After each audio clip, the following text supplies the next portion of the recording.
Hello, thanks for good afternoon. I'm so delighted to be here at People by Disinfo. As Ray said, my name is Emily Wayne. I direct UConn Humanities Institute, and I was just so delighted to be able to be one of the co-sponsors of this event. When the folks in journalism reached out, I jumped at the chance. I can't imagine a more important topic, a more important conversation that we need to be having. I'm really grateful to be able to be here to learn from this event and to have been a small part of bringing Katie here today. At the Humanities Institute, as in so many of our departments, we spend a lot of time thinking about the relationship between language, image, power, and meaning. How stories shape what we believe, and how what we believe shapes what we do, and also what we see and what we believe. We're living in a moment when the very idea of a shared set of facts, that we're all seeing the same thing, which is, of course, one of the foundations that democratic debate depends on, is under extraordinary pressure. Among other pressures, AI-generated content can now produce convincing misinformation at a speed and scale we've never seen before. And for me, and I know for so many of my colleagues, this is a moment that pushes us, that demands that we remember the skills that we learn here at UConn, we learn in journalism and political science and other humanities classes, the habits of mind, the patience, the critical thinking, the close reading, and a civic commitment to sort what's true, what really feels true, or maybe what we wish were true. That's why the work PolitiFact does matter so much, and why I'm so honored to be one of the people welcoming Katie Sanders here today. PolitiFact, if you don't know, you will learn more, but it has been doing the painstaking, often thankless work of holding public claims up to the light and giving all of us a common reference point for accountability. I'm also delighted to learn from Amanda Jane Crawford, who will be sort of guiding the conversation. Her journalistic expertise and a commitment to an informed public makes her a perfect person to help us learn from Katie. And now I'm going to get out of the way and bring up Kate Parrish, who's done so much to make this happen. Have fun and don't be fooled.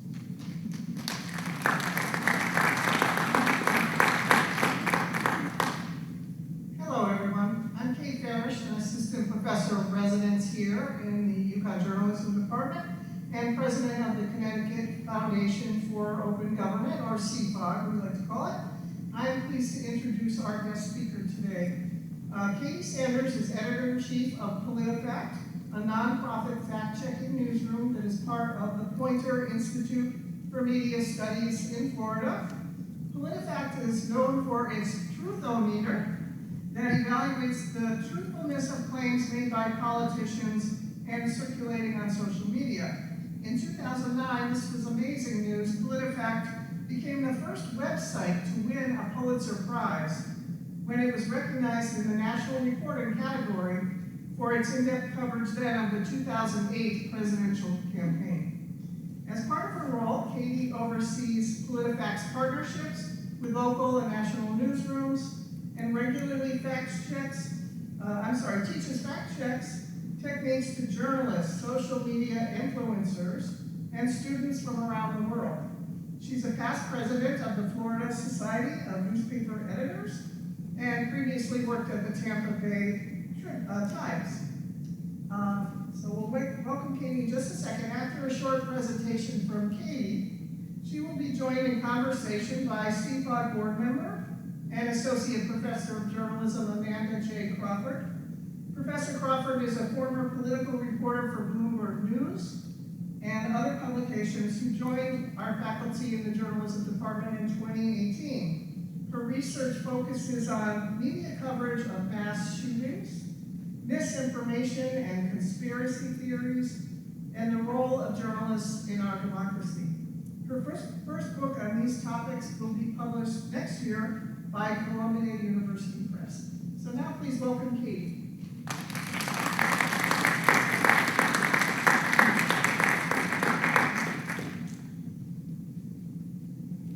Hi everyone, it is so good to be here. I'm very grateful for everybody who brought me up to tell you about some tips so that you don't feel fooled online. Here's the presentation. There we go. All right, this is a new presentation just for today. How to lie to friends and let politicians off easy. You got your notebooks out? Okay, that was the requisite April Fool's joke. That's not what we're going to talk about today. We're going to do the opposite. We are going to teach you how to protect yourself, the people you love, and from falling for false information online. And I think also, maybe during the discussion we could talk about tactful ways to correct people when that advice is always changing. I've been doing fact-checking journalism. Hopefully you're all good at fact-checking journalism, but I've been with PolitiFact officially since 2012. Before that, I was at the Bay Times, and I have to say, I'm a lifelong Floridian. I'm a Florida Gator grad, so I'm kind of in a sour mood this week, like the opposite of whatever you're feeling. I feel like I should have had that, but I'm happy for you. I wish you the best.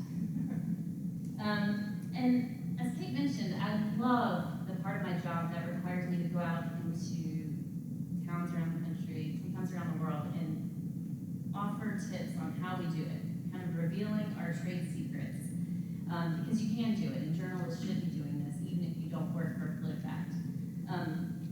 The Pants on Fire election. This is actually a very old slide.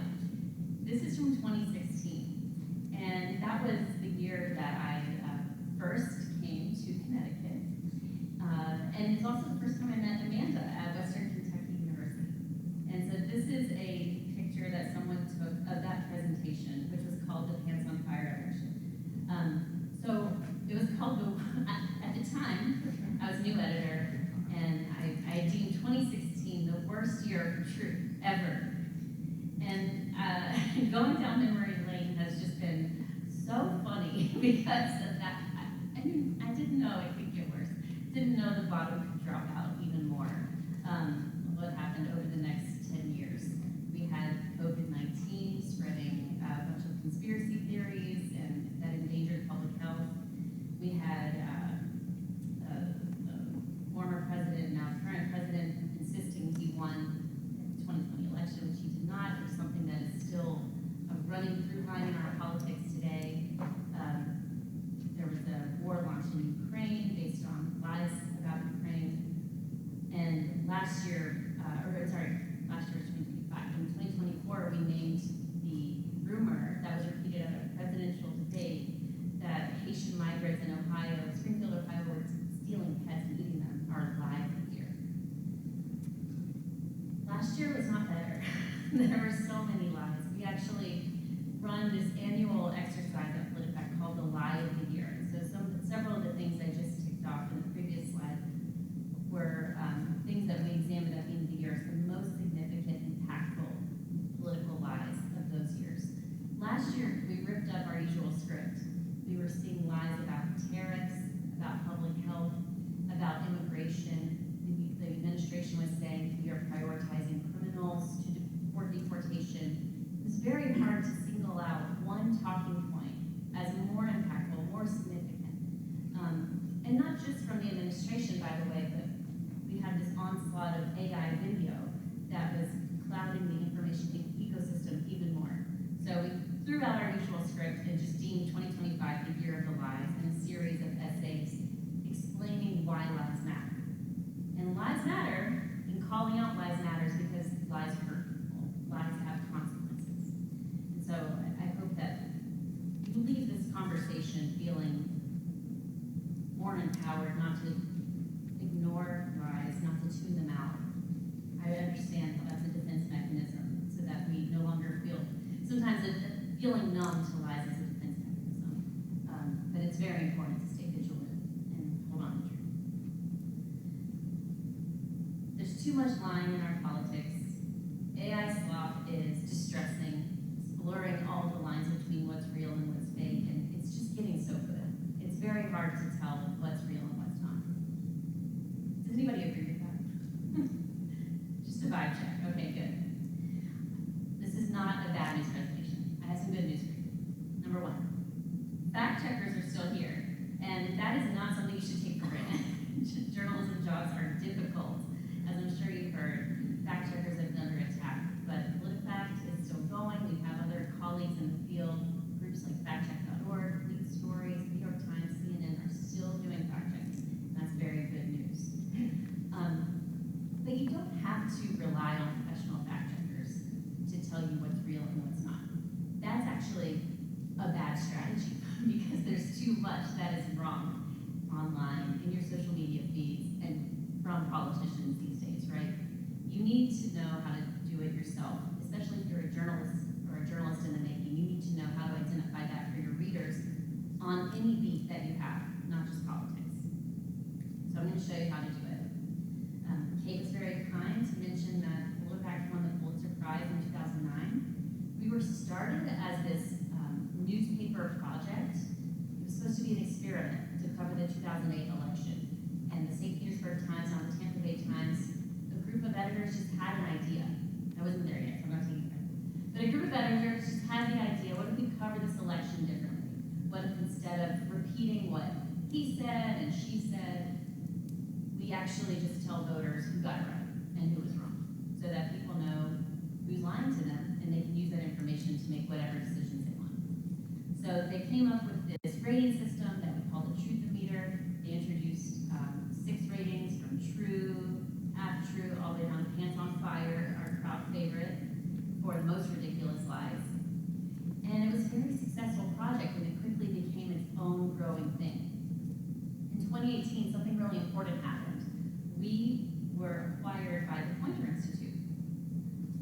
It's a complicated family, but Poynter actually owns the newspaper, which is for profit. But Poynter, which trains journalists in the U.S. and around the world, is a nonprofit. And so by joining Poynter, we were able to grow and really become the nonprofit newsroom that I think we really needed to be. So we've been there since 2018, and we have a staff of 20. And depending on who I'm talking to, they're either like, that's it, or whoa, that's a lot. And most days I kind of feel like a combination of the two. Like we're fortunate. We have a lot of reporters who can chase the most important narratives of the day. And there's too many narratives. We can't get to them all. So I feel it as the editor-in-chief, like, I want more, and that would be difficult. So if you are familiar with our website, PolitiFact.com, you'll notice there's kind of a medley of different content types. We fact-checked the president. We fact-checked President Trump many, many times. He's our most fact-checked politician by far. That's just his nature. That's the way he says. He says a lot of things. A lot of them are wrong. We've been covering him since 2015, actually since before then. But you'll also find coverage of debates in Congress. We've been doing a lot of fact-checking of Democrats who are critical of the Save America Act. You can find that on our homepage now. And we're getting really excited to cover midterm races, particularly toss-up Senate races. We only have a few people, as I mentioned, so we can't cover them all, but I can talk to you about why we're prioritizing the races that we are. Following the Pants on Fire election, part 1, 2016, we really stepped up our coverage of online mis and disinformation. So that's what I'm going to focus the rest of this presentation on, but you can still find that on our website. We used to do this robustly, 5 to 10 stories per day, because we had a partnership with Meta to identify false claims and conspiracy theories on its platforms and provide more information to users about that claim you saw is wrong, here's why. Meta ended that relationship with fact checkers last year. We're still covering this information. We're not covering it the way we did, but we're still calling out online hoaxes, but we're also starting a new approach on fact-checking claims around personal health, kind of a fact-forward product that we're launching later this spring. But if you go to our website now, you can see we've been soft launching this content. It's bringing you truthful information about health claims you've seen, about detoxes, the vitamin K shot for babies. Those are just things in the last week, so they're top of mind. But there are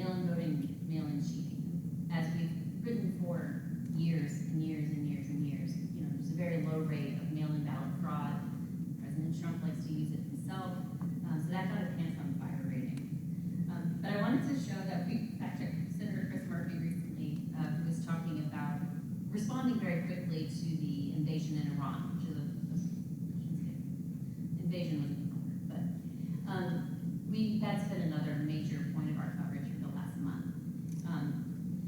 Weirdly enough, this story at the bottom about Israeli Prime Minister Benjamin Netanyahu not having 6 fingers and also not being dead has been our most popular fact check of the past month. So there is still clearly a lot of confusion, a lot of conspiracy theory go around, and a lot of interest in knowing what the heck is going on with that clip.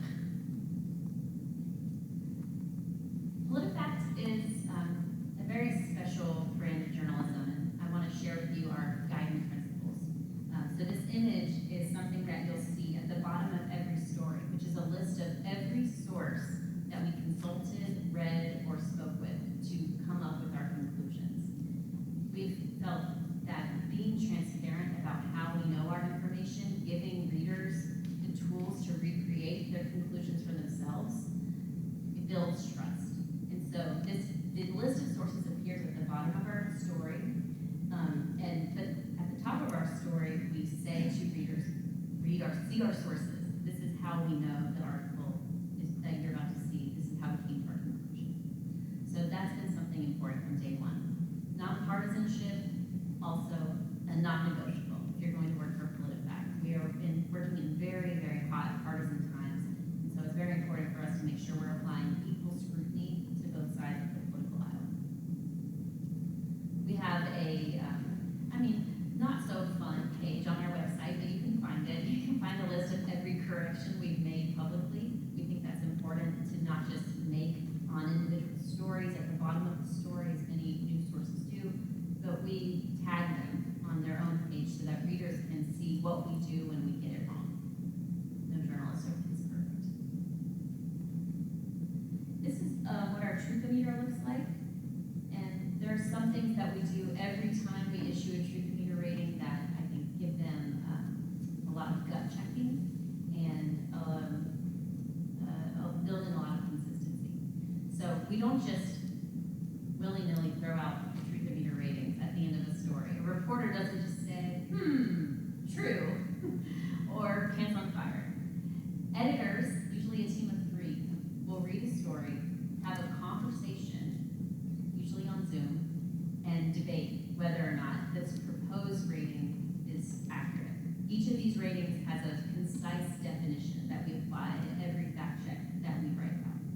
So when we were coming up with these ratings, we have learned over the years we need to be asking the same set of questions before we hit publish in the interest of fairness, nonpartisanship, consistency, all of that. So we have 3 editors. I don't want to say tear it apart. Grill the reporter, grill the work before it goes live for any word choices that may have a connotation that some people will find biased. That might not be the intention, but that might help people find it, so we want to identify that before we hit publish. We have editors reviewing the copy with a skeptical eye. Did multiple experts really say this? I only see one expert. Did multiple experts from across the political spectrum say that? I only see 2 from the right.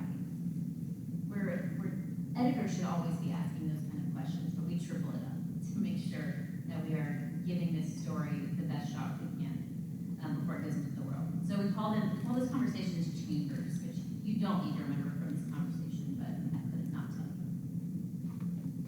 We also think it's important that we let the people we fact check know that we're fact checking them every single time. And so we have, as part of our conversation, did we call this person? Did we call their spokesperson? Did we email them? Did we try and try and try? A lot of times, we know what they're referencing. We pay close attention to talking points on the news. We're like, oh, they're referencing that study. Oh, we've already written about this. They're getting that study wrong. We kind of know. But we can't assume we know everything. That's where we get into the danger zone. So even if we think we have it all figured out, we need to try to reach that source so that they can tell us why they made that comment. So this is our gut check to make sure we've given every effort to get comment from that person to let them know what we're doing, provide evidence. And I mentioned consistency. PolitiFact, since it started in 2007, has produced over 30,000 fact checks. And we actually have several people on our team who've been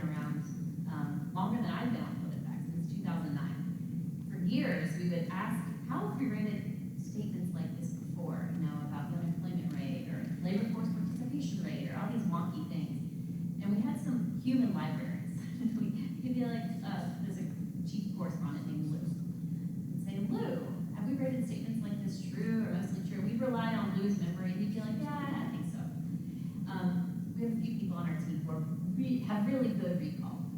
But we've actually started using an AI assistant to query our archive and not only provide a pretty rapid analysis of how we've rated similar statements, but it also suggests how the AI would rate it, which is not something we're relying on, important to know, but it's very interesting because you're asking the machine to read it at a purely logical level and recommend a rating. And most of the time, like, it agrees with our reporter's recommendation, but sometimes it doesn't. It really makes us stop and think, does ours make sense? Why doesn't the machine say it? So that's been very interesting. I'm very excited about this year. I'm ready to talk about the midterms. I feel like you might be a group that's ready to talk about the midterms. We are, I'll save it for our conversation if you like, but we are internally dividing up the races that people are going to cover, and it's very exciting. So I'm excited to see how those shake out. We also have our health project coming, and as part of my editor-in-chief job, I'm also thinking about how we can keep fact-checking sustainable. It's not as easy to get grants from nonprofits. It's not as easy to, I'll just leave it at that, actually. But we are coming up with creative ways to fund our journalism, and that is good news. So I'm going to end the presentation with a few examples and kind of deconstructing how we figured it out so that you can figure out similar things. So, I'm not sure how big this is, but this is what appears to be a post by Donald Trump on Truth Social about Tiger Woods. You know, Donald Trump is a big fan of golf. He's very close to Tiger, and Tiger got into some legal trouble last week in a car accident. And this screenshot was going around, especially on Threads. I actually might have alert about it. And it was being passed around as if it's real. People could not believe that Donald Trump had heard news about Tiger Woods and appealed to Florida Governor Ron DeSantis to immediately and completely pardon Tiger so he can go focus on Masters. Does this sound like something President Trump might do? I'm not saying. But he likes to use all caps. He likes to tweet about unconventional things, perhaps. But this is not real. The important thing I'm going to say about this is that this was going around on social media platforms, but it's very hit or miss whether it got a community note, which has become the popular way to combat online misinformation by the platforms. Sometimes things get tagged to community note, but a lot of times that system is just not up to speed, up to scale. So there are plenty of examples we found across many social platforms that had no indication that this was not true. But we were able to figure it out really quickly. One, go to the source. Was this on Trump's True Social feed? No, it was not. He could have deleted it though, so let's keep going. You have to get off of the platform you're on. So get off the Threads.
getting really, really, really hard, if not impossible, to identify with the naked eye AI content, and that has been a rapid development.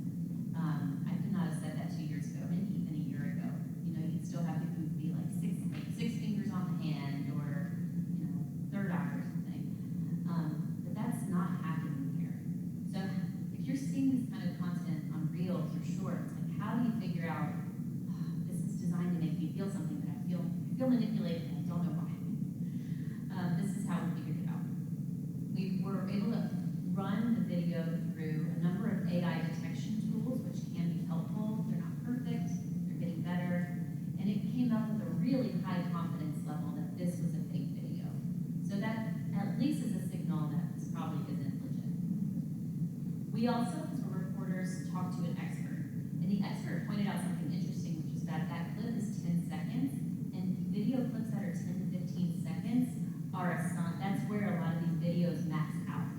So that is kind of another sign. It's not definitive proof that this isn't real, but it's adding to the case that it isn't real, right? We didn't stop there. These are subtle, but there are some anomalies. Again, the expert pointed out the child's hand was disappearing into the flag, into the casket in a natural way. And you have to really stare at it, I think, but there was still something there. This is what I did first when I was even vetting this as an idea for our team. I went to see again, what is the source of this information? Who is sharing it? And there were many Facebook pages sharing it, but the one I found was called Critter PD. And if you go to its about, just like its description on its Facebook page, it says it posts fictional content for a real cause. What is the cause? I don't know. You decide. Like, make you feel sad, make you feel angry, make you feel anything. What does that mean? Sorry, that didn't build on where I was going. It's designed to manipulate you. And if you are sharing this kind of content, feeling something, and you're sharing it, that is generating more revenue for the people who create these videos. And I think once you tell people why these things are circulating, I think that helps them become more skeptical of it. We also did Google searches. We checked news reports and found that none of the people who were in that first wave of U.S. service members killed in retaliatory attacks had authors. So just on the facts, that story wasn't adding up. Okay, I'm closing now. These are our golden rules that I want you to remember, and you've heard me say them as we've uncovered these examples. If you're seeing something online you're not sure, here's where you start. You ask who is behind this, who is sharing it. You ask what is their evidence, what are they citing, what are they going off of, do they have real support? But you don't get stuck in that rabbit hole. You have to open that other tab, get off of that source, don't read the whole thing, open another tab and see what other sources have to say. This is really basic, but it works it can work for your relatives, your friends, folks who are in middle school and high school, your siblings, certainly yourselves. So please write that down, and I'm looking forward to the discussion with Amanda. 2 more shout outs. We just had a documentary produced about PolitiFact by Japanese documentarians, and there's an English version. So if you're curious about our day-to-day fact-checking of the Trump administration or AI, several of our reporters are featured here, and it's so good. It's 50 minutes, but I'm just like amazed at what they produced. So it's getting our message out to the world, which is great. It's an independent documentary, but I love it. Please, if you're not following us on social media, we do a lot of video debunks of viral content. You can see our reporters and how they are translating what they do for our website to online. We're everywhere. And also, if you sign up for the weekly email, not only will you hear from me tomorrow, but you'll make me very happy. All right, thank you all.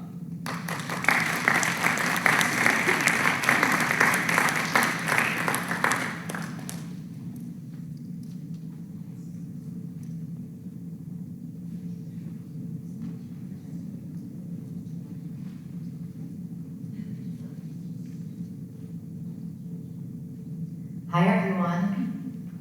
Thank you for hanging us, and for listening to Katie's presentation. Thank you so much for giving us such great tips. So we're gonna dig in a little bit. I'm gonna lead the conversation first and ask some questions that are on my mind from listening. But I won't take too long, and soon we'll turn the questions over to you. We'll have a student from the Society of Professional Journalists going to go around with a microphone to take your questions. So just hang tight for a few minutes and then we'll turn it over to you as well. And I apologize, I took a lot of notes, so I'm going to cheat and use these notes to ask questions while I talk to Katie. Never apologize for notes. I'm surprised I don't have a book. I love taking notes. So when PolitiFact started, 2008, right? Was it, sorry, what year? Technically 07. It was supposed to 07. cover the Florida presidential primary. So. And then you joined even 4 years later. How has the world changed as far as facts, truth, the spread of disinformation? I mean, obviously we talked about AI, but when you started it out, it was because of concerns about truthfulness in the political discourse. And I feel like we're a world away now. And so I'm wondering from your perspective, like, how did that mission evolve in importance, and what was we seen over that time? I think our evolution is important, and we had to evolve to keep up with the way people are learning their facts about politics and news. But when I started, it was like 2011, 2012, and I was fact-checking Florida politicians specifically. So several times a week, listening to legislative debates, during election years, listening to actual debates, TV ads, and it was pretty squarely limited to what politicians said and was it true or not.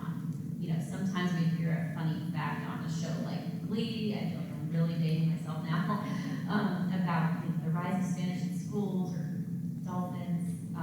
We would do something out of the ordinary on occasion, but it was 95% politicians, and we had plenty of material. I mean, the Affordable Care Act generated years and years and years of debate and outlandish falsehoods. It wasn't as if misinformation wasn't happening. There was the birtherism movement. There were chain emails, which are basically Facebook chains now. And so we would do chain emails about Islam. Like that, there were always very long things on very passionate topics.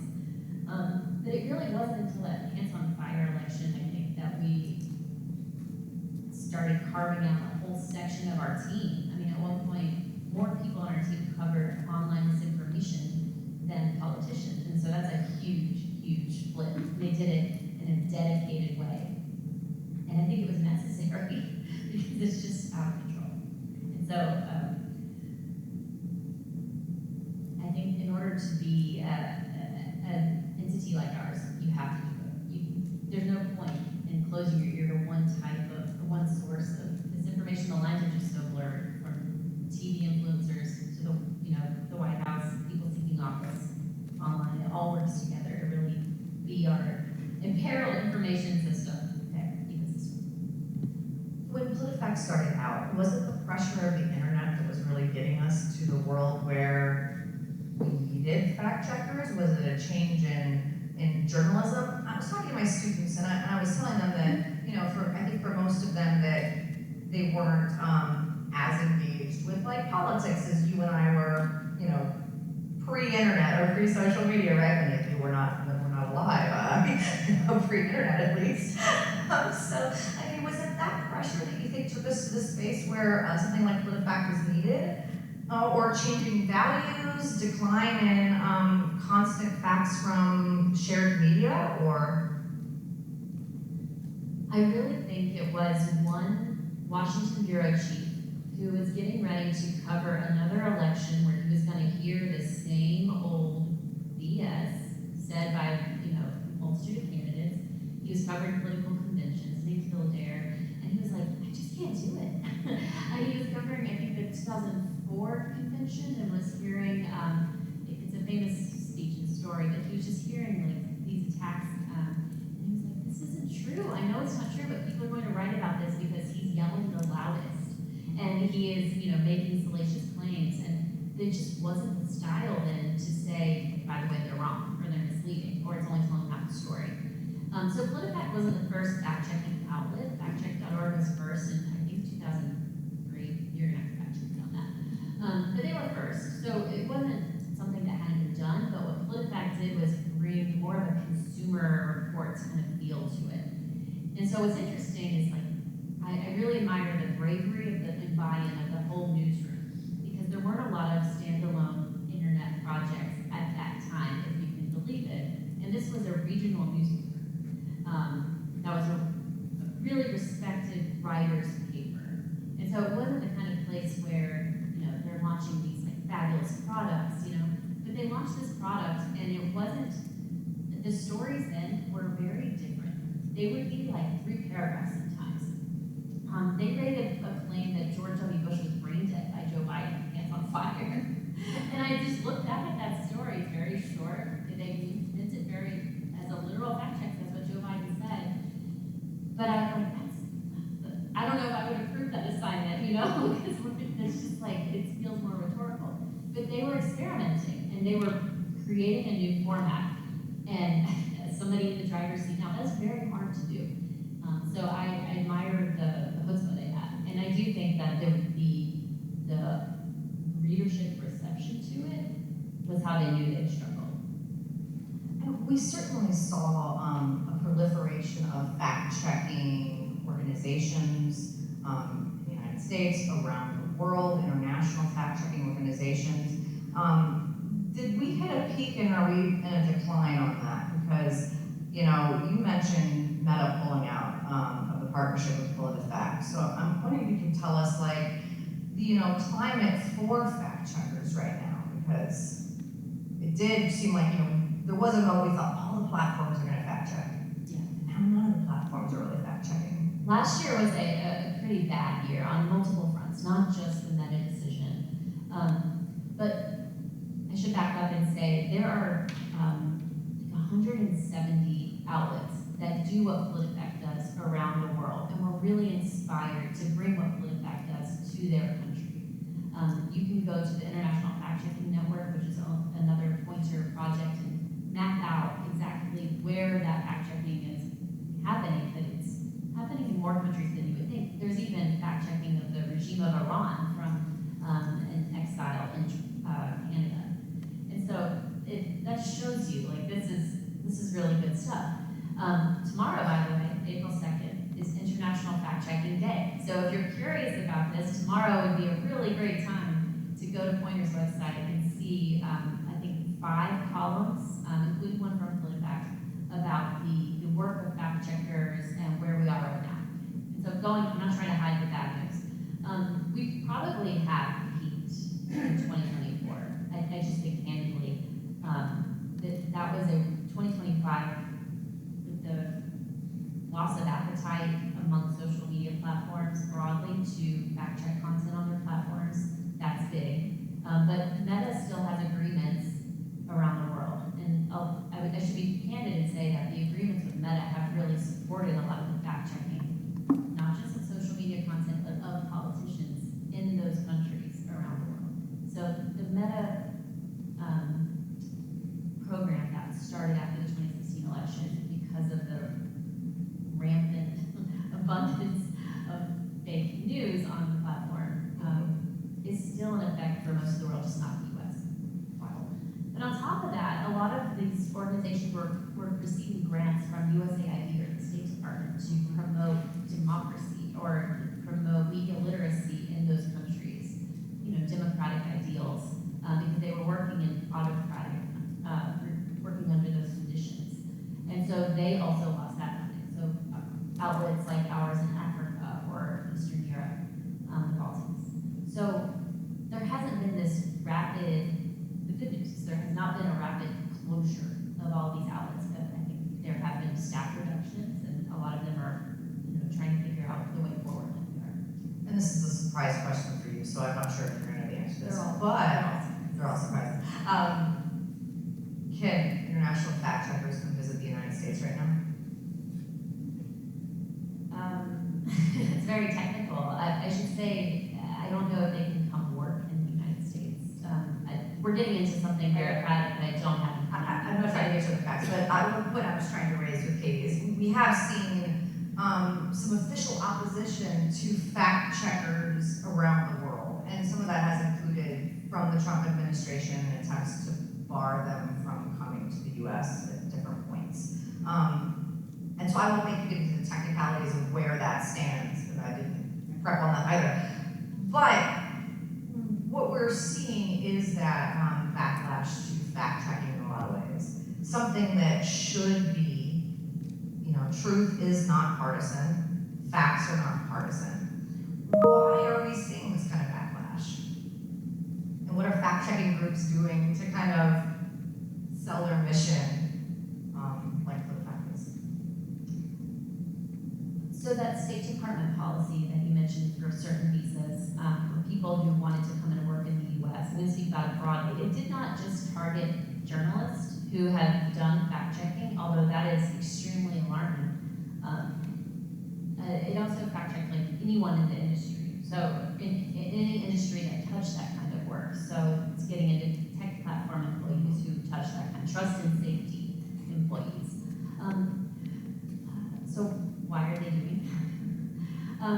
I think they have effectively convinced a sizable amount of people that these efforts amount to censorship, even though that is in fact the opposite. And they are trying to limit speech, free speech, and journalism by putting in place these restrictions. So why are they? I think it's a great question. Why are they fighting fact checking so much? Because it works. Because it's holding them accountable. Because it's providing the truth about what's actually going on. Is it hard to, I know it's hard to run a fact-checking organization in this climate, but to maintain and explain the nonpartisan point of it. I know that even, talking to students a lot of times, there is often a belief that if you believe that this party or politician is not telling the truth, or you oppose their policies, whatever, that is going to opposite you support the other side. If you fact check this side, that means you must be on that side. But that's not the point of fact checking. But you find that you're constantly being told, targeted, called partisan when you're trying to find the facts? Yeah, it's a pretty common misconception that isn't new to this administration. This has been something that has been used to attack the integrity of our work. I think there was a memorable line in the even like 2012 campaign where they were like, we're not gonna, the Romney campaign said, we're not gonna cater to fact checkers, and there's just this frustration. But I can tell you that we get just as much frustration sometimes from Democratic officials who do not feel like we're on their side because we are calling them out as well. But I think they're just like, that's just not how they interact with the media all the time, but it is theirs sometimes. Well, I think we're in that partisan moment, right, where the response gets to be, oh, you are calling me out on this, we're on the opposite side, we're enemies, or whatever that may be. You're left-leaning, so it doesn't matter anyway, is something that they would say. And so it doesn't, I hope the principles that I stressed is that we are consistent, we call it on both teams, and we apply the same scrutiny to both sides in the same process.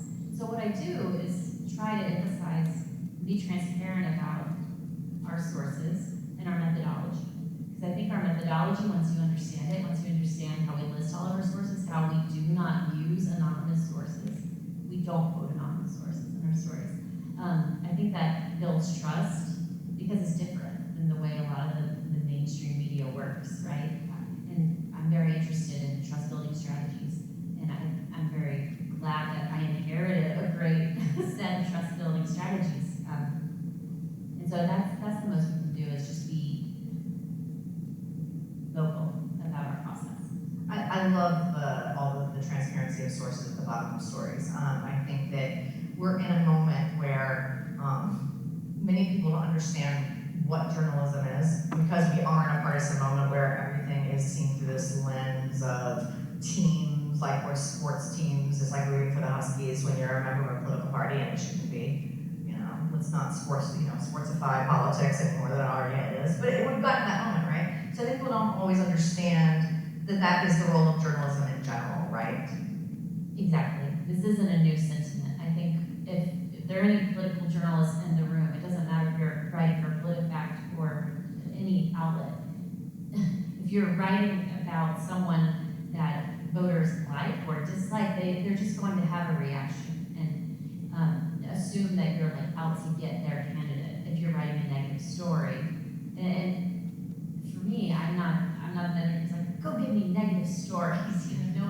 No one's like that, right? Give me all the pants on fire or something. Yeah, but I think that's just why it's important to show the readers, like, we're not ganging up on one side. There's no agenda. I think that's the most, common word leveled against any outlet. It's like, well, you're just serving some agenda. It's like, no, actually, truth is our agenda. And that reaction that you just described, the way people react to your fact check, when it fact checks someone they support, an idea that they support, that's the exact mechanism going on in our brains when we fall for disinformation in the first place, isn't it? Yes, we are inclined to fall for things that really cater to what we want to believe. Right. And so that's what makes that screenshot of a Tiger Woods post from Trump's True Social account so believable for a lot of people. Like, they assume he would say something like that, and it sounds like him, so it's probably true. I wish I had an example of myself getting got recently. It does happen, but I don't have one to share. But if it comes to me, I will share. But it is totally the case that when we see something and it fits our preconceived biases, we are less likely to scrutinize it. When we see something that challenges what we already believe, we're immediately, that must be fake. Fact check that one, pants on fire, right? But when we see something that supports it, we're more likely to just go along and think yeah, of course it is. And I think that's also when all of us as social media users and students too, we press the share button, right? Because, yeah, of course Trump said this about Tiger Woods, right? Yes. Okay, the one that sticks out to me last October that I think I did fall for there was this nursing home, this really sweet nursing home on Halloween, where all the residents were dressing up in funny costumes. They were like, on a crosswalk, and it was like a walker with a cross necklace or something. It was just quirky things like that. And then one of our reporters said, this is AI. I was like, what do you mean? This had been shared by everyone. Everyone. And if you follow the link to this account, it went to a store attached to no senior center at all. But it was just cute. But you look into it a little bit more, you find there's a nefarious thing going on, which is someone selling merch for a senior center that does not exist. I think that, I hear sometimes from students when I point out something this might be fake. And I always say, it's not just my students, also friends, husband, etc. That this might be fake. Often the response is, well, why would they do that? Why would someone do that? And I think that we get stuck thinking that it's going to have some real answer other than make money, sell fake merch, get clicks, right? But that's the answer. I mean, there's a variety of motivations, and it's very hard to know. Sure. And so I think, yes, make money, that is one. Watch the world burn is another one that Chaos people like nihilism. to do. Yeah, exactly. Build up a following, even if it doesn't generate monetization, it still adds credibility and influence, and people like followers. There's a lot of reasons, but I think if you fall for the small stuff very easily, that makes me very worried for what we would fall for a really serious disinformation campaign. And so I bring up these examples that are lighter and not that consequential, like in the presentation and the Halloween costume, because we're falling for that. And rage skits online that make it look like TSA was tackling someone on a plane, and that didn't happen in that instance. But it's designed to make you feel bad, and we just have to sharpen our skills and be more alert, because I think the real ones are so coming. I think you're right, and I do think it is that test of the benign ones, and that's what I was thinking about when I asked, why would they do that? Because there's so much benign disinformation. did you see the one where it was like drunk Canadian riding a grizzly bear? Anyone see the drunk Canadian riding a grizzly bear AI? Because my husband definitely said, "Did you see the guy riding the bear in Canada when we were in Canada?" And I was like, "Oh my, no." And now we have to talk about AI. And I was talking to someone earlier, about like all the cute kitten videos and the cute puppy videos and the cute, animals who you wouldn't think would hanging out together videos. There is so much that disinformation. Is that just to break us and our entire connection to truth and like just break us and destroy us? I mean, because it does feel like it's building up, or is it, just to funnel what's going to be so much more dangerous disinformation to us? Because the fake kitten's not going to hurt us, but if we fall for the fake kitten, are we going to fall for the fake stuff about the election? It just depends, and I think that's why it's really important when you see those kind of videos to go to the account sharing it. Oh, I know what I did recently. I almost fell for a Facebook Marketplace scam. I'm trying to outfit my house with, discount goods. There's a West Elm dresser in the picture, and I was like, I'm gonna get that. That's $200. That's such a good deal. And I started to talk to the seller, and I had to put my media literacy skills to work because this person had just joined Facebook in 2026, despite being kind of older than me. Not the kind of person who's like, oh, maybe I should create a Facebook account, and so I went to their profile. They had never sold anything before. They had nothing on the profile, and it wasn't because of privacy settings, but they had this family photo with nothing else, no friends. I was about to get got, and I felt so ashamed and embarrassed. And so I understand when you want to call people out for being wrong, that's not a good feeling on the receiving end, right? It's embarrassing. But thank goodness I went to go look at the person sharing this stuff and decided, scam no more. I'm going to report you instead. No offense, Katie, but you and I are a little bit older than some of the people in this room. And, when we say things like, West End dresser, but also when we say things like, get on and see whether a reliable source shared it. When you and I talk about that, I know that we probably have a similar media diet where we're regularly reading the New York Times or Associated Press or places that we consider to be reliable. But I think that many of my students don't have that same kind of media diet, and so they don't necessarily default to thinking, well, if the New York Times did it, it must be true. Or even know who to, when you do that cross look, how to tell whether the source is reliable or not, whether so why go back to the mainstream media is going to, if you've heard of this media outlet and it has a story on it, maybe it's more reliable. I think people should realize too that there are some really great news influencers that you can follow, and I'd be curious to hear who is favored in the room. But often what they're talking about is based on mainstream media reporting, if they're actually making the phone calls or doing the legwork and kind of reporting it full out, I would be very impressed. But I think I see what a lot of the times they're choosing good sources and then telling you about it.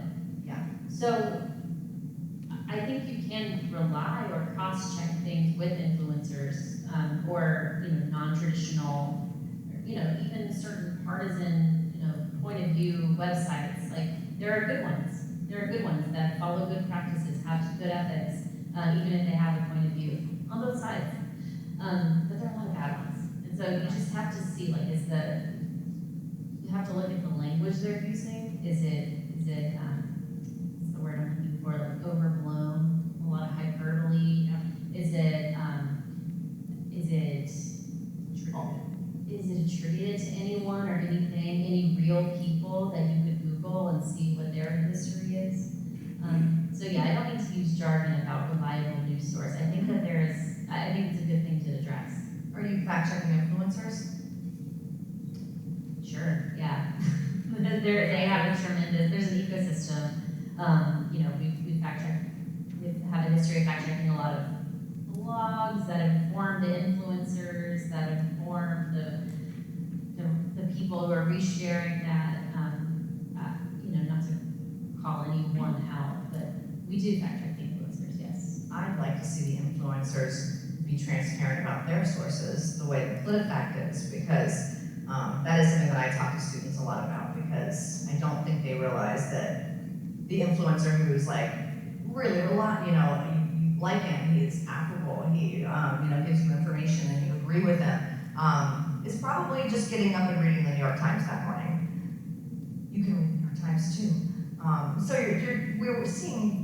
Do you see that influencers are a source of disinformation, or is that just such a broad word that it's like saying social media is truthful or not? I think it's both. It's not one or the other. I think that they adopt a lot of misleading narratives and then they hop on it and they take it a step further. Just because they're citing a source, they're pointing to something in their video and it looks like a legit news story, doesn't mean it's legit. So you have to look at those screenshots really carefully and see what's this outlet is referring to. Was it created with AI code 2 days ago? It's so easy to manipulate our sources of truth now. So they are both adopting and running away with narratives in very skilled ways. And then there are some that are creating it, creating situations, omitting critical context, only giving you part of the story.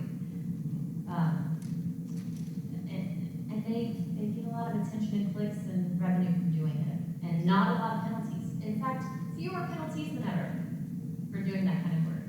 I think it was really interesting that you're moving into health to do something. And so, and it's got to speak at least somewhat to how political health information has become, right? I mean, and how filled with disinformation the world of health information online has been, especially post-COVID. Is that why you're moving in that direction? Well, part of it is we want to reach new audiences. We want to reach younger audiences. So we're dreaming this up to be very social media play more than building a website. We're building a strong social media presence on these topics. We're trying to cover topics that are really rampant on social media platforms. So even if they're not said by President Trump or HHS Secretary Kennedy, there's still some validity to doing the journalism. That's one thing we've learned, is that it's never a bad idea to pay attention to what's trending on Instagram, even if it's not official policy, right? Because that is where people who are young are getting their news. That's where people who are our age and have kids are watching influencers to make decisions for their families. And so it's just another evolution that we need to make. And when I say we want to bring in new audiences, I think we realize that some people are tuning out politics. They don't want to read anything that feels like a political story or a political news story, because they're just done either way. And so we're trying to reach them by making it less about politics, less about they're right, they're wrong, but more about what is right. What do experts say about this topic? Trying to approach it less from an accountability lens and more, if you're curious, here's what to know kind of lens. More of an informational, reliable information about your health. Yeah, more inviting. I was describing it to a longtime partner and editor of PolitiFact recently, and she said, this sounds like service journalism, which is something that she's building a whole team on her newspaper to do. Yeah. And I said, yes, it is. There's accountability journalism, and we're doing that. We're also evolving our approach to covering this information to be more inviting. Is this going to be PolitiFact, fact-checking health, or is it like Health of Fact? I don't know. Is it going to be a different name? We're keeping the facts out of it. No. It's going to have a different name. And actually, you can find this content. It has this tag called Well Informed.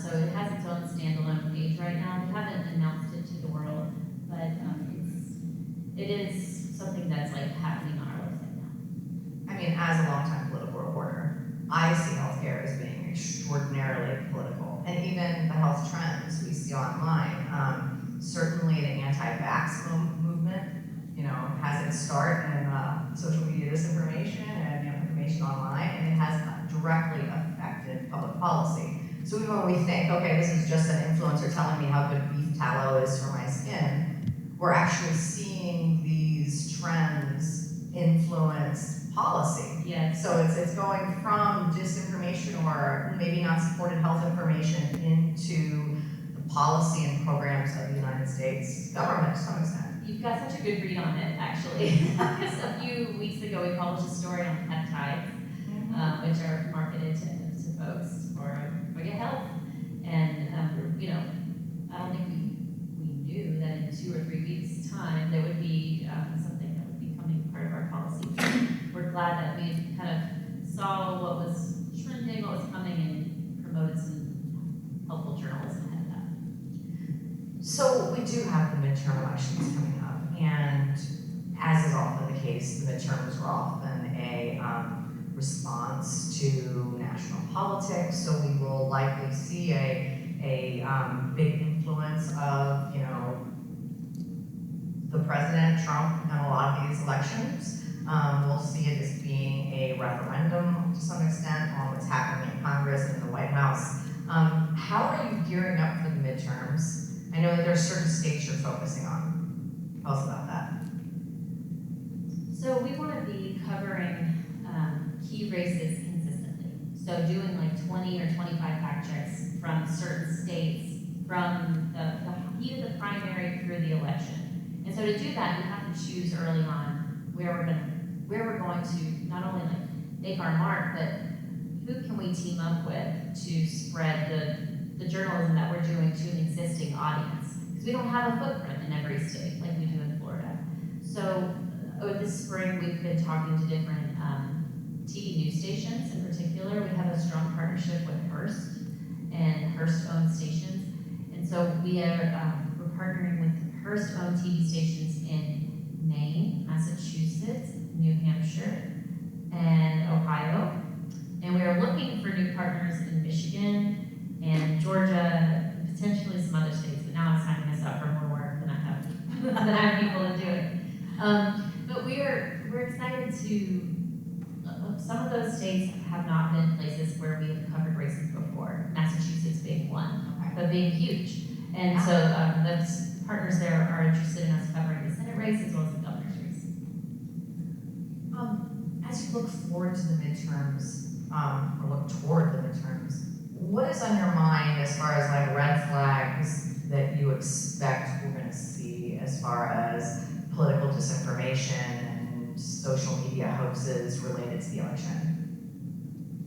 Well, I was thinking about the kind of policy talking points, the campaign talking points, and I'm very curious because whatever script you had 2 months ago, you had to rip that up and figure out, well, where is this Iran war going? What are the TV ads, what are you saying about that? So I don't know on the policy side. I know the economy, affordability, gas prices, immigration, DHS, like those are all really interesting through lines, right? And that's just to name a few outside of health. But I think one thing I thought was going to happen in 2024 was that we'd be having the AI election, where we'd be getting these campaign ads or these hit pieces left and right, we wouldn't know what to make of it.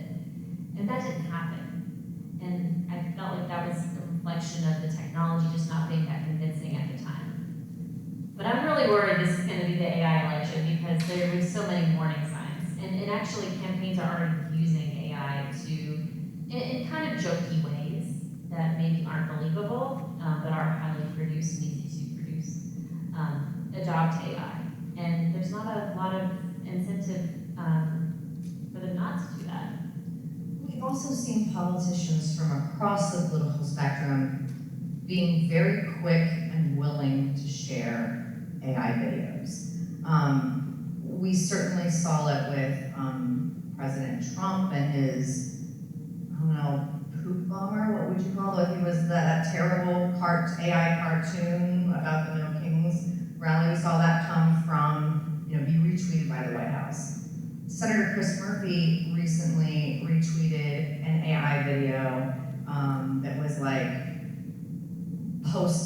was an AI video about what was going to happen post-AI with tech moguls. And I understand that there was something on it that may have shown it was AI, but I was really upset that Senator Murphy sent it out at all, regardless of it not being his, created one. I mean, he didn't create that AI video. But I think that people, you share the AI video because it supports your policy, you share the AI video because you think it's funny or interesting, but you're still sharing an AI video that is going to fool someone. I feel like that is not something that people are even ashamed of doing right now in the political sphere. That concerns me going into the election. I was wondering if you agree. I do. I mean, I'm glad you pointed out that this is happening on both sides. You know, I think Gavin Newsom is another one who's kind of like matching Trump's tactics to, in his view, expose Trump's tactics. But another example that came to mind is covering the war in Iran. And in the early days and weeks, you know, the only footage you can get is from the military or from social media, right? And the administration, the Trump administration started sending out videos, kind of hype videos about what the military was doing, interspersing legitimate clips with video game clips.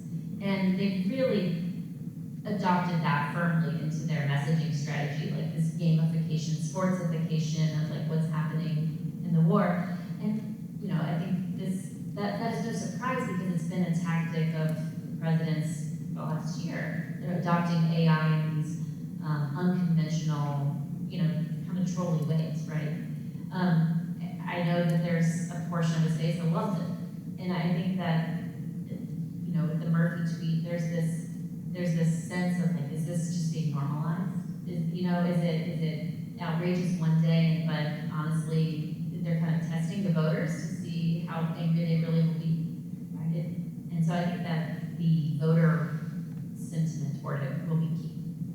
As disappointed as I am when I see official social media platforms share AI and disinformation, I'm more disturbed to see the Department of Homeland Security sending out AI-altered photos officially from the federal government. What has PolitiFact been seeing as far as that kind of use of manipulation, disinformation, official, you know, from official channels? I mean, outside of just social media. But this was, for those of you who don't know, the Department of Homeland Security digitally altered a photo of a woman who was arrested for an immigration protest, darkening her skin and making her appear to be crying when she wasn't. We've also seen some manipulated videos and some completely fake generated AI photos from federal government agencies on their official PR, like in their official PR, which I think is a big warning for journalists and political science students looking for official information from the federal government. So what are we seeing in official channels, you know, as far as that goes? Well, I think it's a good reason that every journalist has to have these digital sophisticated tools and techniques in their tool belt, because you never know what you're going to have to cover. You know, on that day it was DHS and the White House embracing that photo, and there has to be other sources of truth to know that was AI. Right? So that's really complicated and atypical. I would also say that that department in particular has, we'll see what happens with the department going forward, right? There's new leadership, there's new spokespeople. I don't know if they will continue those tactics. But they were also kind of doing some old-fashioned misinformation that didn't require AI. So there was this other example in my head of police kind of like immigration agents tackling like a teenager outside of her home in a Chicago suburb. And the first response from DHS wasn't to like confirm or deny not to confirm or like say what was happening, but it was to deny it happened outright. To say this video clip you're seeing, oh, it actually happened in Chicago, like in the city of Chicago a couple years before, and this person had been arrested for shoplifting. And so that was their statement, and it was just not true at all. It was a video that was taken from a suburb, and you didn't have to be a detective of the internet advanced level to know, okay, that street sign doesn't look like something that's in downtown Chicago. You know, these videos have been posted on a certain date. They have nothing to do with this video that DHS was sharing. So again, easy fact check, but striking response. Well, I'm going to ask you one more question, and then I'm going to turn it over to the audience. So if our our Q&A person will come up for a mic. We'll start taking questions in a second. But earlier when you made your presentation, and we've circled past some really important issues like health information, the war in Iran. You said that truth is important because facts are important and lies are harmful. We're really in that world, right? I mean, the harm can be significant for some of the things you're checking every day. And it must feel like you have this broad range of things you're fact checking, from little kitten videos or whatever it is. I mean, you're not checking kitten videos, but you're checking a claim versus here's false claims that are changing directions of war or could lead to people's death in a pandemic. The weight is pretty heavy. It is. And so in our Year of the Lies package at the end of last year, we featured a farmer who had been harmed by the lie that tariffs were going to make farmers rich and that were going to be paid for by foreign countries and rich farmers. And then what do we see? The farmer bail out because that was not happening. But this farmer had his soybeans sitting in barns. I know this is a story playing out across the country with nowhere to go because of the tariff policies that were sold on misleading rhetoric. There were also, we spotlighted a pediatrician who is confronted every day with, concerns about vaccines and other treatments that are very standard and recommended for children, and she's constantly getting asked about this and that, things that are shaped by misinformation. But it's also like in the midst of breaking news, I think that most of us tend to go to X when there's some terrible event, right? We want to see what's new on this, what's new on this, what's new on this. And often what happens before anyone's been arrested, before anyone has been confirmed as harmed in a news event, you start seeing names come up. Oh, police are eyeing this person, police are eyeing this person. And these names aren't necessarily legit. And so there are people who are falsely accused or falsely labeled as dead. And then you have these follow-up stories come out days, weeks, months later of how people were traumatized by having their names and their identities dragged through the mud for absolutely no reason except the internet's insatiable hunger for more, even if it's not confirmed. And so those are the examples that really stick with me. And we can't get to them fast enough because the truth just takes more time to come out, and the internet is very impatient and irresponsible. I think that is a really great point for us, and our conversation we're going to everyone else with it is that the pace of lies and the pace of our own desire for information is so much faster than we can check it to see if it's true. So we can, I'll leave you and turn it over to questions for you, but with the idea that you need to make sure when you're looking for truth, if it comes really quick, it's probably not true. If it comes right away, probably not true. Okay, so we'll turn it over to questions now. Sarah has the microphone, so do you have questions for Ms. Sanders?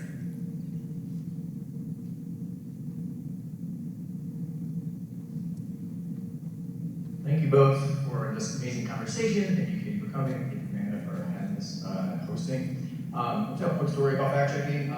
From the Tylenol, Secretary Kennedy came out and said pregnant women shouldn't take Tylenol. Well, if you went and read any of the news stories that the outlets that were posting showing that Tylenol caused problems for children born to women who took Tylenol, the studies that they linked to talked about children who took Tylenol, not mothers who took Tylenol. So even if you look at the bottom and see the source list, it looks like legit peer-reviewed sources, you still need to go read it and make sure that they're saying what they're actually claiming they're saying. So that's another trick that a lot of these places will do. I have a two-part question. I'm wondering, I'm sure you're aware of the backfire effect of fact checking, that sometimes fact checking false claims can just amplify the false claims. So I'm wondering, how do you guys think about that piece of it, and how do you measure success? Like, how do you know what you're doing is actually shifting the needle, and what needle are you trying to shift? I I feel like I should turn over to the researcher to talk about the backfire effect, because what I've heard is like it's not really something to worry about as much as it's been hyped up. But I do think that we try to prioritize with our limited resources claims that are going around unchallenged and pretty viral. So we're not trying to amplify the bottom of the barrel. And I'll be honest, when we were covering a lot of misinformation, there were times where I thought, oh, this one, I don't know if this one is gonna take off, you know? And so I would worry about a slight backfire effect there because somebody who has a healthy news site wouldn't have seen that, wouldn't have known that was like circulating, right? So the audience of people we were correcting that for was really small. But at the end of the day, we kind of wonder, like, kind of want to err on the side of just getting it out anyway, like getting the facts out, because we know some people are sharing this as if it's real. But our bar for harm has kind of risen as our resources have. I hope that makes sense.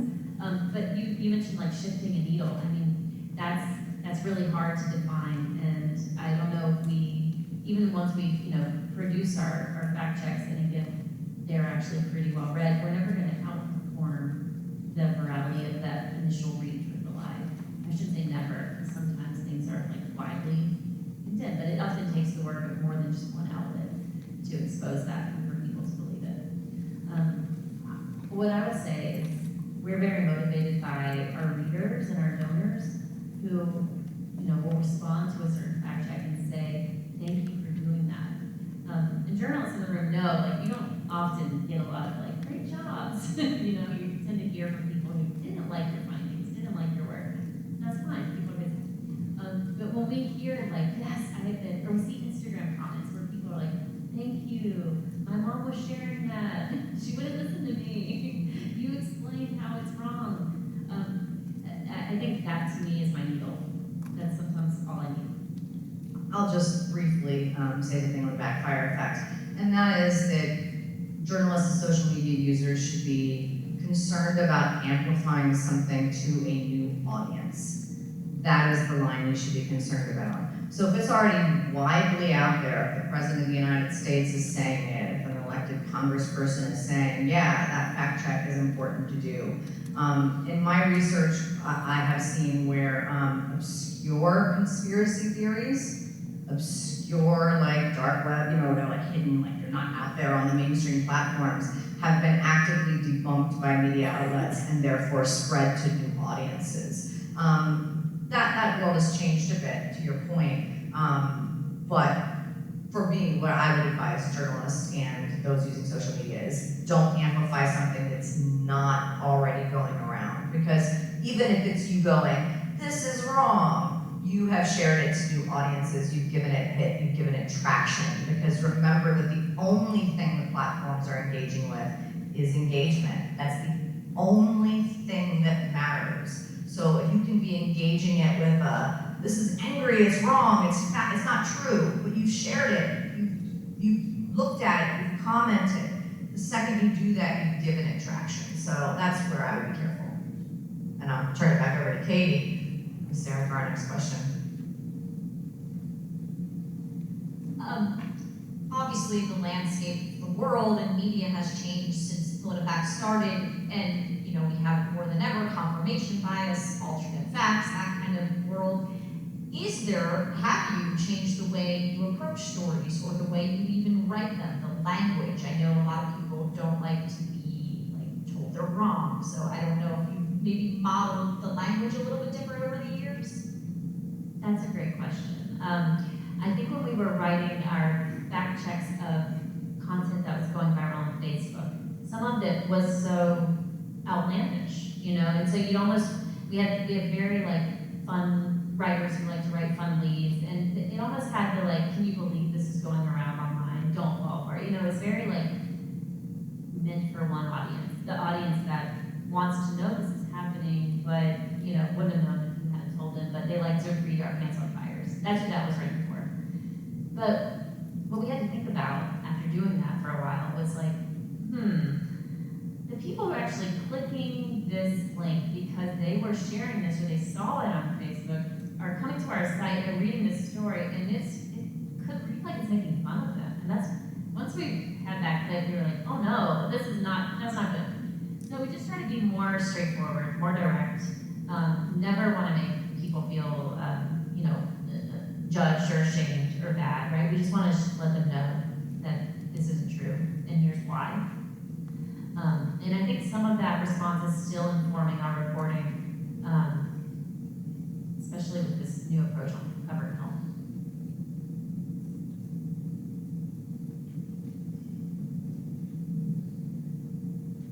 I don't like that. My question is kind of similar to hers. I wanted to know what are other ways that you could have presented disinformation? Like Hands on Fire is a really cool way to do so, but I know that everybody takes things differently, especially as audiences evolve. What are other ways you have thought of presenting the disinformation to the audience? Yeah, we do love Hands on Fire. But I think that turning the headline and turning the format are two strategies that we use. So instead of saying this specific statement you've seen is Hands on Fire, it's false, we might say I wish I had examples, but we might pose a question and kind of leave a curiosity out for the reader to say, yeah, I've been wondering, is this real? Let me click and find out. And maybe we don't rate it on our truth meter system. Maybe we explain it a bit more from a higher level, so it's more of a story, an explainer. It's giving you more context. It's connecting it to other important themes in politics. A truth meter fact check is so specific. It's a very specific moment in time where someone said something on this date, and we're gonna look into it. And that's a really helpful narrow frame for an 800-word story, right? But I think sometimes it's more impactful to write a bigger story, make it a video, and not make it about the rating, which I think helped put PolitiFact on the map, but brings in new people who might be finding this on their feed and be curious.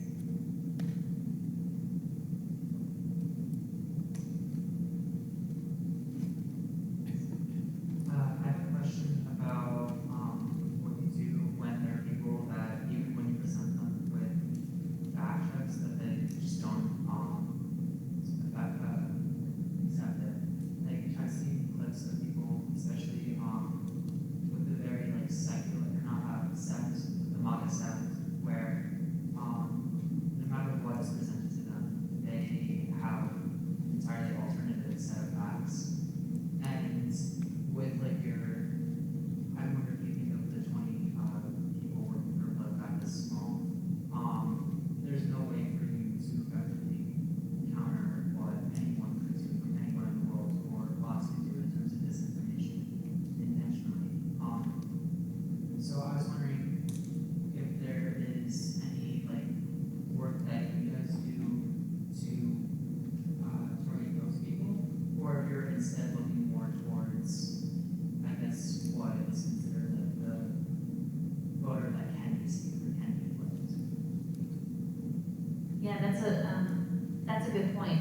I think it's really important for me to say that we're not trying to influence people's choice. People can choose to do whatever they want with the information, right? For some people, they don't need to vote for the most technically honest candidate if they simply prefer the other candidate, right? We're just trying to promote information about what is actually true about our systems, right? And so I think I have plenty of people who correspond with me on email, and they either like our work some days or they don't like it other days, and they tell me why. And sometimes I respond and I say, well, our fact check covered those points, or I'll say that was not something we covered in the fact check. At some point you have to stop and you have to say, I hear you, but that's not, we looked into it and that's not what we found. Respectfully, I can't talk about this anymore, is how I try to kindly deal with that. And I think this is corny, but we do just need to amicably cut it off sometimes and say I get it. It's very hard to change minds, and that's why we're not in the change minds business.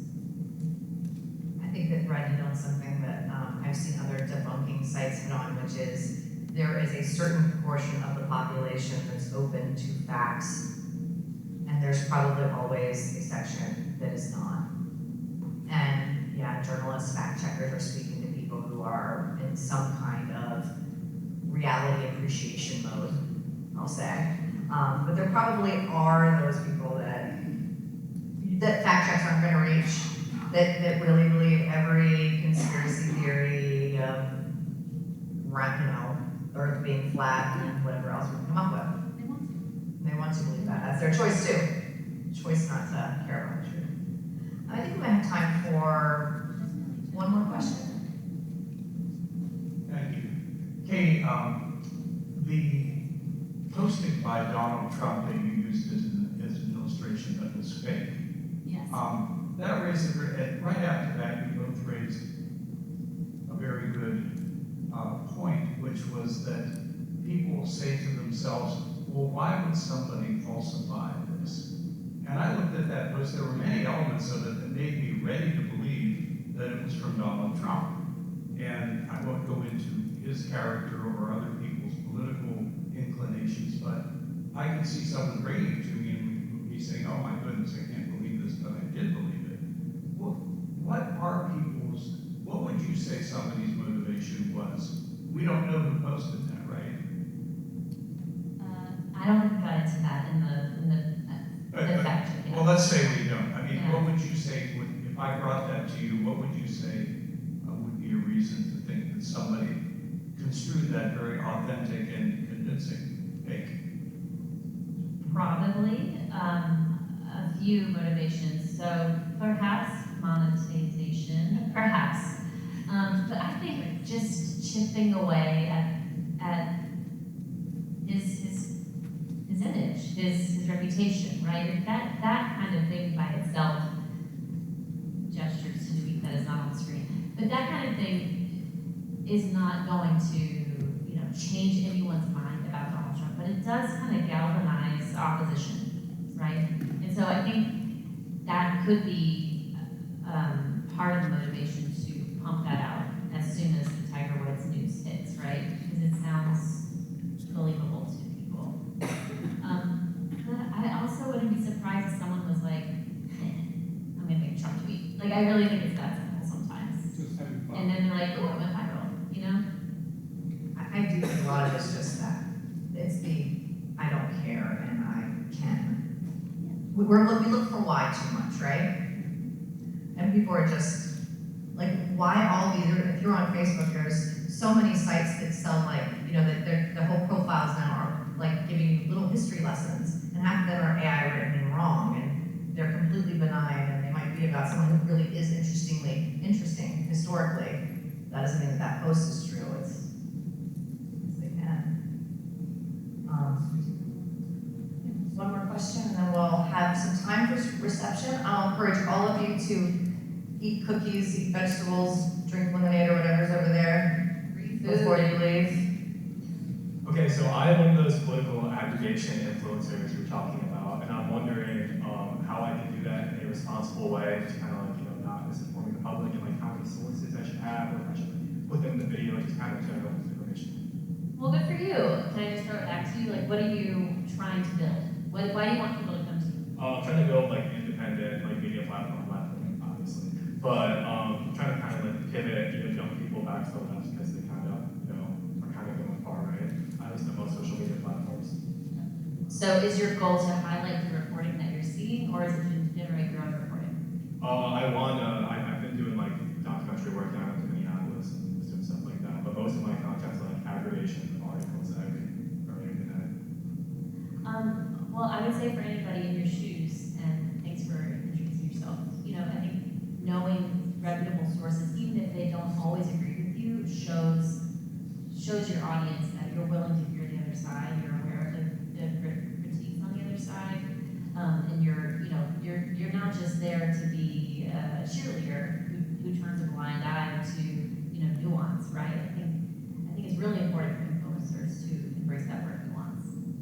Should you start citing the sources maybe in Oh, I was press assuming bar or something? Yeah, I was gonna say keep citing sources, always but if cites you're not sources. citing sources, yeah, it's good. Also, but the actual.